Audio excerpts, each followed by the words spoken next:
محترم سامعین، السلام علیکم ورحمۃ اللہ وبرکاتہ۔ سورۃ القصص آیت 15 میں ہے، فَوَكَزَهُ مُوسَى فَقَضَى عَلَيْهِ، پس موسیٰ نے اس کے مکہ مارا جس سے وہ مر گیا۔ موسیٰ علیہ السلام کو بہت تعجب ہوا کہ یہ کیا ہو گیا، ان کا قتل کرنے کا تو کوئی ارادہ نہیں تھا۔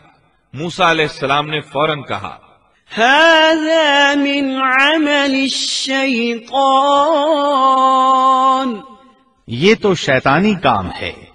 آپ یہ کہنا چاہتے تھے میرا ارادہ تو اسے قتل کرنے کا نہیں تھا، یہ فعل تو شیطان نے کیا ہے۔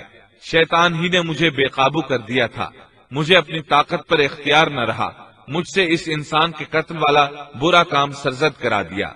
آیت 15 میں اللہ تعالیٰ فرماتے ہیں، إِنَّهُ عَدُوٌّ مُضِلٌّ مُبِينٌ، یقیناً شیطان دشمن اور کھلے طور پر بہکانے والا ہے۔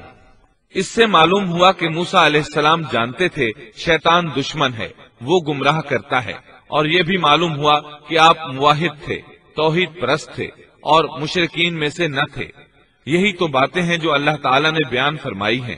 مثلا آیت 14 میں ہے، وَكَذَلِكَ نَجْزِي الْمُحْسِنِينَ، اور نیکی کرنے والوں کو ہم اسی طرح بدلہ دیا کرتے ہیں۔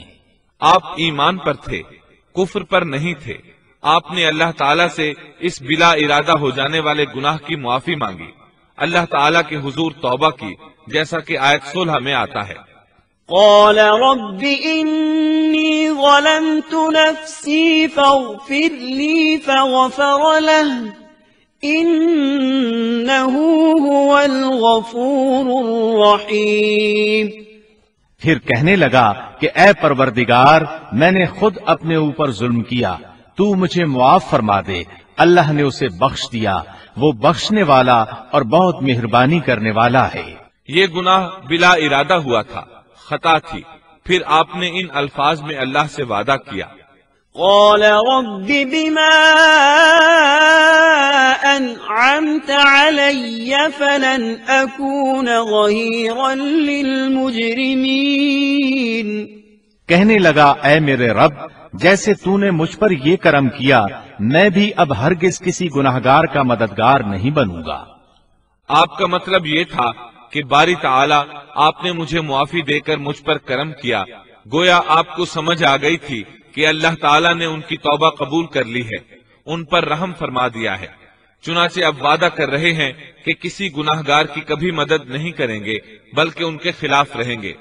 تاہم انہیں اس بات کا خدشہ لاحق ہو گیا تھا کہ کہیں انہیں اس مصری کے قتل کے بدلے میں قتل نہ کر دیا جائے، جیسا کہ آیت 18 میں آتا ہے، فأصبح في المدينة خائفا يترقب فإذا الذي استنصره بالأمس يستصرخه قال له موسى إنك لغوي مبين۔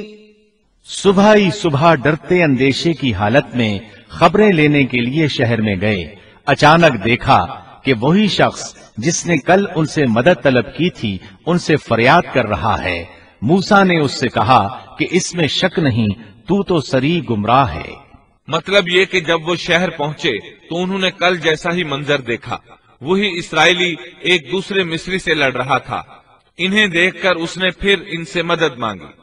تب آپ نے فرمایا تو جھگڑالو آدمی ہے، تاہم آپ آگے بڑھے تاکہ مصری کے مقابلے میں اس کی مدد کریں۔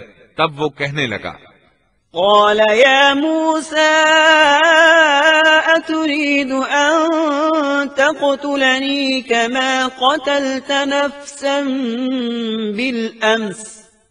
وہ کہنے لگا کہ موسیٰ، کیا جس طرح تو نے کل ایک شخص کو قتل کیا ہے مجھے بھی مار ڈالنا چاہتا ہے؟ اس کی اس بات سے موسیٰ علیہ السلام سمجھ گئے کہ کل والی خبر شہر میں پھیل چکی ہے۔ اب انہوں نے خود کو چھپانا چاہا۔ اس وقت آپ کے پاس آل فرعون میں سے ایک مومن آدمی بھاگتا ہوا آیا، وہ موسیٰ علیہ السلام سے بہت محبت کرتا تھا۔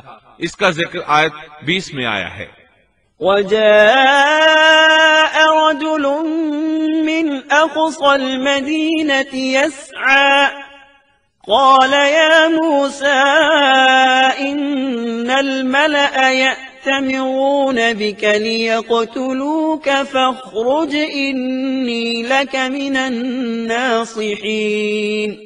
شہر کے پرلے کنارے سے ایک شخص دوڑتا ہوا آیا اور کہنے لگا، موسیٰ یہاں کے سردار تیرے قتل کا مشورہ کر رہے ہیں، پس تو فوراً چلا جا، مجھے اپنا خیر خواہ مان۔ اس سے پہلے کہ وہ تجھے گرفتار کر لیں جلدی کر یہاں سے نکل جا۔ آپ خوف زدہ ہو گئے کیونکہ فرعون تو پہلے ہی آپ سے محبت نہیں کرتا تھا، اس نے تو آپ کو سیدہ آسیہ کے کہنے پر محل میں رکھا تھا۔ اس کے علاوہ فرعون کی قوم کے دوسرے سردار بھی یہ بات اچھی طرح جانتے تھے کہ آپ بنی اسرائیل میں سے ہیں، وہ آپ سے بغض رکھتے تھے، اب تو ان کے ہاتھ موقع آ گیا تھا۔ اس موقع سے فائدہ اٹھاتے ہوئے انہوں نے قتل کا مشورہ کیا تھا۔ چنانچہ موسیٰ علیہ السلام وہاں سے خوف زدہ ہو کر نکل کھڑے ہوئے۔ مصری آپ کی تلاش میں تھے، فرعون نے اپنے جاسوس آپ کی تلاش میں بھیج دیے تھے۔ ادھر موسیٰ علیہ السلام اللہ تعالیٰ سے یہ دعا مانگ رہے تھے، رب نجنی من القوم الظالمین۔